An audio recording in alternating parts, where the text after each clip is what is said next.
Welcome back to Seven channel. So today I want to conclude the GST chapter and GST chapter I was conclude చేసుకున్నాం. So last క్లాస్లో మనము purchases, expenses, sales, income మీద జిఎస్టీని ఎట్లా account చేసుకుంటారో నేర్చుకున్నాం. అది previous videos చూడకుండా ఉంటే ఆ వీడియోస్ చూడండి. ఇప్పుడు జిఎస్టీ మనం పే చేయాలంటే నార్మల్గా ఏమవుతుందంటే మనం కలెక్ట్ చేసిన అమౌంట్ను మనం ఆల్రెడీ పే చేసిన జిఎస్టీతో అడ్జస్ట్ చేసి బ్యాలెన్స్ అమౌంట్ మనం పే చేయాలి.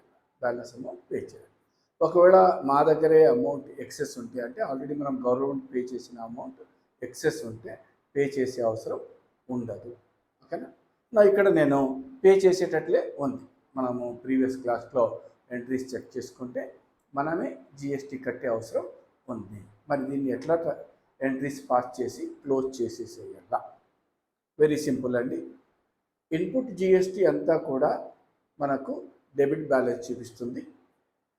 అవుట్పుట్ జిఎస్టీ అంతా కూడా క్రెడిట్ బ్యాలెన్స్ చూపిస్తుంది. ఎందుకు ఇన్పుట్ జిఎస్టీ డెబిట్ బ్యాలెన్స్ చూపిస్తుంది అంటే ఆల్రెడీ మీకు చెప్పాను. మనము డిపార్ట్మెంట్కు కట్టిన amount GST paid in advance. GST మనం అడ్వాన్స్ రూపంలో కట్టింటాం కాబట్టి అది ఖచ్చితంగా డెబిట్ బ్యాలెన్స్ చూపిస్తుంది.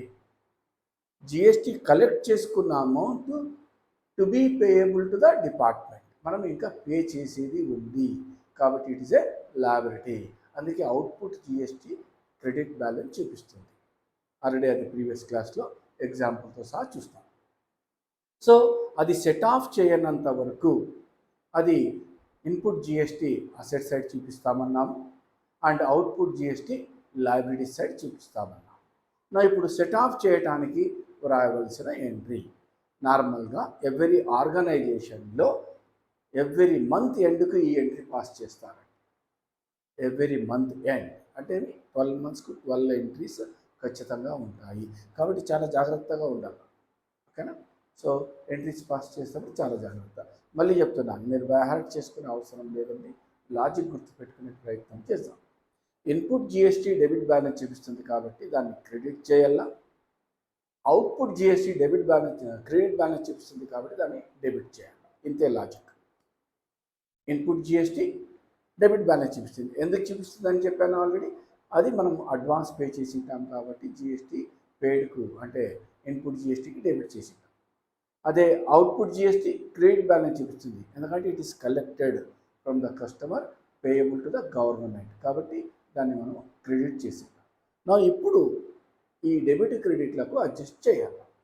సో ఇన్పుట్ జిఎస్టీ మనకు డెబిట్ బ్యాలెన్స్ చూపిస్తుంది కాబట్టి దాన్ని క్లోజ్ చేయాలా లేదా అడ్జస్ట్మెంట్ చేయాలా కాబట్టి దాన్ని క్రెడిట్ చేయాలా.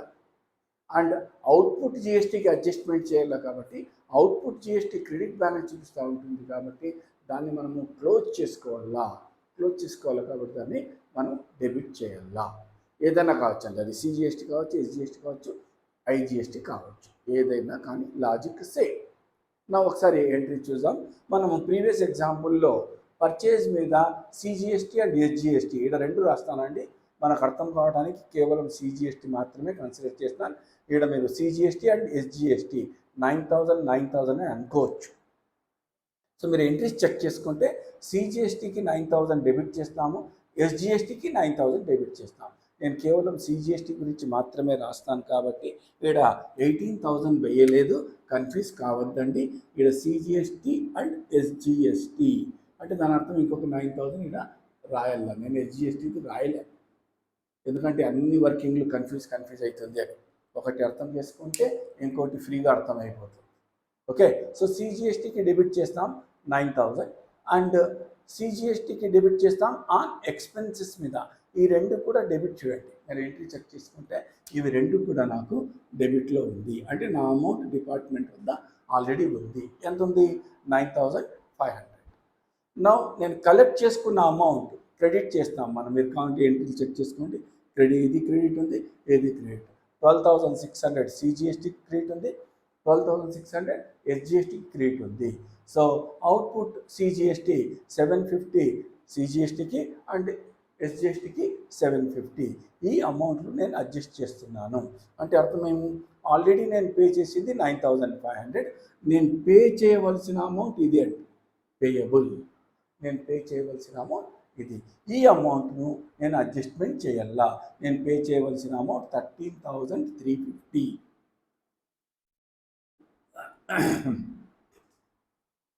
సో యాక్చువల్గా నేను గవర్నమెంట్కి కట్టింది 9,500, బట్ ఇప్పుడు నేను కలెక్ట్ చేసుకునేది 13,350. అంటే remaining amount I suppose to pay the department. ఎంత పే చేయాలా? 3,850 in case of CGST as well as SGST. CGST and SGST ఒక్కొక్కటి 3,850. అంటే 3,850 ప్లస్ 3,850 ఇది రెండు కలిపితే నేను 7,700 గవర్నమెంట్కు కట్టాలా. ఓకేనా? సో ముందు ఈ కాన్సెప్ట్ అర్థం చేసుకుంది ఏంటి, తర్వాత ఆలోచిస్తాం. సో ఇన్పుట్ GST మనం డెబిట్ చేస్తున్నాం అంటే మా అమౌంట్ గవర్నమెంట్ వద్ద ఎంత ఉందో చెక్ చేస్తున్నాం.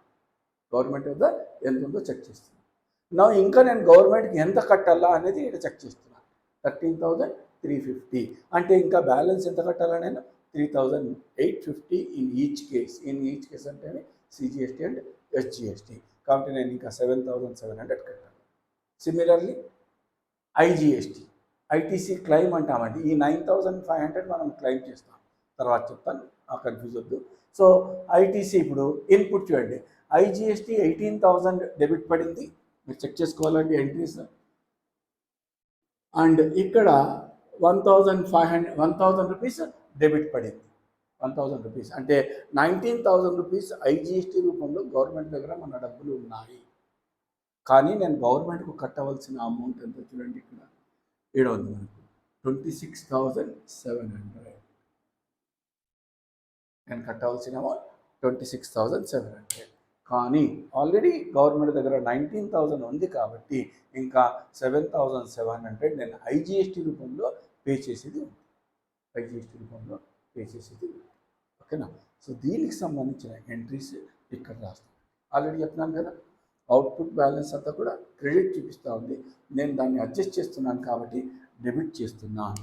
So output CGST account data ఈ అమౌంట్ అండి 9,500 అంటే 12 ఇక్కడ కింద ఉంది 12,600 ప్లస్ 750. ఇది కదా క్రెడిట్ ఉండేది. ఈ క్రెడిట్ని నేను ట్రాన్స్ఫర్ చేస్తున్నాను, క్రెడిట్ని డెబిట్ చేసుకుంటున్నాను. సో క్రెడిట్ ఎంత ఉంది? 12,600 ఒకటి, 750. మీకు ఈ రేట్తో సంబంధం లేదండి. మనము ఈ రేట్తో అకౌంటింగ్ ఎంట్రీస్ పాస్ చేయలేదు కాబట్టి అంతా కలిపి IGSTకి అవుట్పుట్ అండ్ CGST అవుట్పుట్ అంతా అన్నీ కలిపేస్తాం, టోటల్ వేసేస్తాం. కాబట్టి టోటల్ రూపంలో నేను ఎంత కట్టాలి గవర్నమెంట్కు? 13,350 CGST, 12,600 సేల్స్ మీద, 750 ఇన్కమ్ మీద. సేల్స్ మీద 12,600, ఇన్కమ్ మీద 750 నేను కట్టాలా. కాబట్టి డెబిట్. ఇప్పుడు ఏమైపోయింది? ఈ క్రెడిట్ బ్యాలెన్స్ క్లోజ్ అయిపోయిందండి. నేను డెబిట్ చేస్తున్నా 13,350 క్రెడిట్ బ్యాలెన్స్ చూపిస్తూ ఉంటుంది. దీన్ని క్లోజ్ చేస్తున్నాం కాబట్టి ఎంటైర్ అమౌంట్తో డెబిట్ చేసేస్తాను 13,350. సిమిలర్లీ IGST ఒకసారి చూడండి.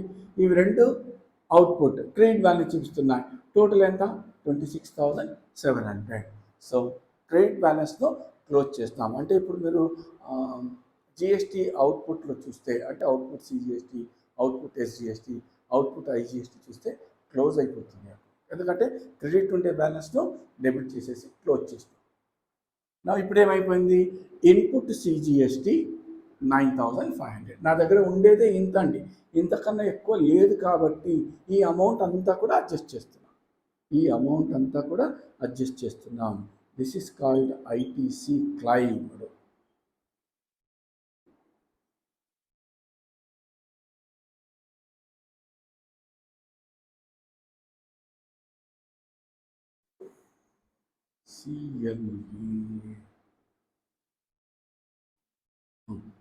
ITC క్లైమ్ చేసుకున్నాం.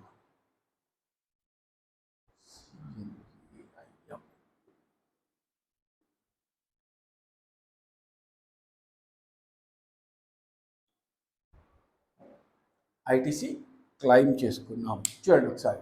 సో నా దగ్గర ఉండేది 9,500 CGSTలో బ్యాలెన్స్ ఉంది, 9,500 SGSTలో బ్యాలెన్స్ ఉంది, డెబిట్ ఉంది. ఓకే, ఆ డెబిట్ని ఇక్కడ ఏం చేస్తున్నాం మనం, క్రెడిట్ చేస్తున్నాం. అంటే అర్థమేమి, ఇక్కడ నీకు ఇన్పుట్ కూడా క్లోజ్ అయిపోతా ఉంది, ఇన్పుట్ కూడా క్లోజ్ అయిపోతా ఉంది.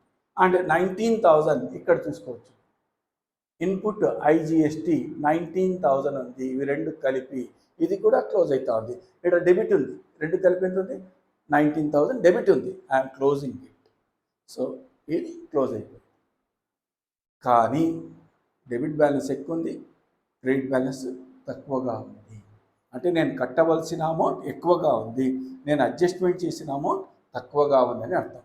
నేను కట్టవలసిన అమౌంట్ ఇదండి, టోటల్ నేను కట్టవలసిన అమౌంట్ ఇది. ఎందుకంటే ఇది నేను కట్టాల్సిందే, ఇది నేను కట్టాల్సిందే, ఇది డబల్ టైం కట్టాలి. అంటే సిజిఎస్టీ 13,350, ఎస్జిఎస్టీ 13,350. ఇక్కడ కట్టింది ఇప్పుడు అడ్జస్ట్ చేసిన తర్వాత కడతాం, అడ్జస్ట్మెంట్ చేసిన తర్వాత. కాబట్టి నాకు అవుట్పుట్ జిఎస్టీ ఎక్కువగా ఉంది, ఐటీసీ క్లెయిమ్ అయింది తక్కువగా ఉంది. బ్యాలెన్స్ స్టిల్ పేయబుల్, ఇది జిఎస్టీ పేయబుల్ అకౌంట్కు క్రెడిట్ పడుతుంది. ఇది ఎవ్రీ మంత్ పాస్ చేయాలండి ఎంట్రీస్ కంపెనీస్లో. మనము అంటే బిజినెస్ ఆర్గనైజేషన్లో, మన ఓన్ బిజినెస్ అయినా కూడా పర్వాలేదు, వేరే వాళ్ళ ఆర్గనైజేషన్లో మనం పనిచేస్తుంటే కూడా సేమ్. ఇవి కంపల్సరీగా every year every month pass చేయాలి. కాబట్టి దీన్ని చాలా జాగ్రత్తగా మీరు నేర్చుకోవడానికి ప్రయత్నం చేయండి. సో జిఎస్టీ పేయబుల్ అకౌంట్కు క్రెడిట్ చేస్తాము 30th ఏప్రిల్ అనుకుందాం. ఇది మనము జిఎస్టీ రిటర్న్ ఫైల్ చేసేటప్పుడు కట్టేయాలండి. అది ఎవ్రీ మంత్ మనకు డ్యూ డేట్స్ ఉంటాయి. ఆ డ్యూ డేట్స్ ప్రకారము ఏ రోజైతే మనం జిఎస్టీఆర్1, జిఎస్టీఆర్3 ఫైల్ చేస్తామో మనము బ్యాలెన్స్ అమౌంట్ను కట్టేయాలా. అంటే ఈ 19,500ను మనం పేమెంట్ చేసేసేయాలా ఎప్పుడైతే మనం 3Bని ఫైల్ చేస్తామో. Till then it shows a credit balance, ఇది క్రెడిట్ బ్యాలెన్స్ చూస్తుంది, ఎందుకంటే క్రెడిట్ చేస్తాం. సో పే చేసేస్తే అకౌంట్ క్లోజ్ అయిపోతుంది. సో ఎవ్రీ మంత్ మనం ఈ ఎంట్రీస్ పాస్ చేయాలి. కాబట్టి దీన్ని మీరు చాలా జాగ్రత్తగా ఫాలో కావడానికి ప్రయత్నం చేయండి. సో ఇక్కడ 15,400 బ్యాలెన్సింగ్ ఫిగర్ అన్నాను, ఇంతే, ఇట్లనే నేను నేర్చుకోవాలా, ఏమన్నా మనకు లాజికల్ ఉందా అంటే లాజిక్ ఉందండి. ఇక్కడ పేయబుల్ ఎంత అంటున్నాను నేను, 3,850 టువర్డ్స్ సిజిఎస్టీ, మళ్ళీ ఎస్జిఎస్టీ కూడా పే చేయాలి కాబట్టి ఇంటూ 2 అన్నా, ఇక్కడ రాస్తాను చూడండి, 3,850 ప్లస్ 3,850 ఇది ఎస్జిఎస్టీ అనుకుంటే. సో టోటల్ ఎంత, 7,700. ఇది మల్టిప్లై చేస్తే 7,700 వస్తుంది. ప్లస్ ఐజిఎస్టీ ఎంత కట్టాలా, 7,700. సో 15,400 మనం లాజికల్గా కూడా చూసుకోవచ్చు. ముందు బ్యాలెన్సింగ్ ఫిగర్ వేసుకొని తర్వాత లాజికల్గా గమనించండి.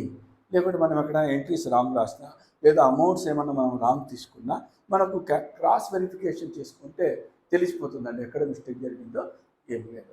ఓకేనా. సో ఒకవేళ ఇన్పుటే బ్యాలెన్స్ ఎక్కువగా ఉంటే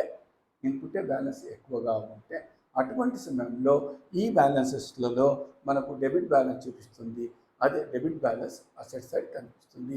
మరి నెక్స్ట్ మంత్ అడ్జస్ట్ చేస్తాం. ప్రస్తుతానికి ఇంత నేర్చుకోండి, మీకు జ్ఞానం మంచిగా వచ్చినట్లే. ఓకేనా. So till then have a nice day. Next class కొంచెం ఇన్కమ్ ట్యాక్స్లో కొన్ని టాపిక్ డిస్కస్ చేద్దాం అనుకుంటున్నాను. మన రాయలసీమ యూనివర్సిటీ వాళ్లకు ఇన్కమ్ ట్యాక్స్ ఎగ్జామ్ దగ్గరలో ఉన్నాయి. చాలామందికి టాపిక్స్ సరిగ్గా కాలేదని నేను విన్నాను. కాబట్టి సాధ్యమైనంత వరకు వాటికి సంబంధించిన చాప్టర్స్ను అప్లోడ్ చేయడానికి ప్రయత్నం చేస్తాను. సో మీ ఫ్రెండ్స్కు కూడా ఈ విషయాన్ని షేర్ చేయండి. ఓకేనా. So till then have a nice day.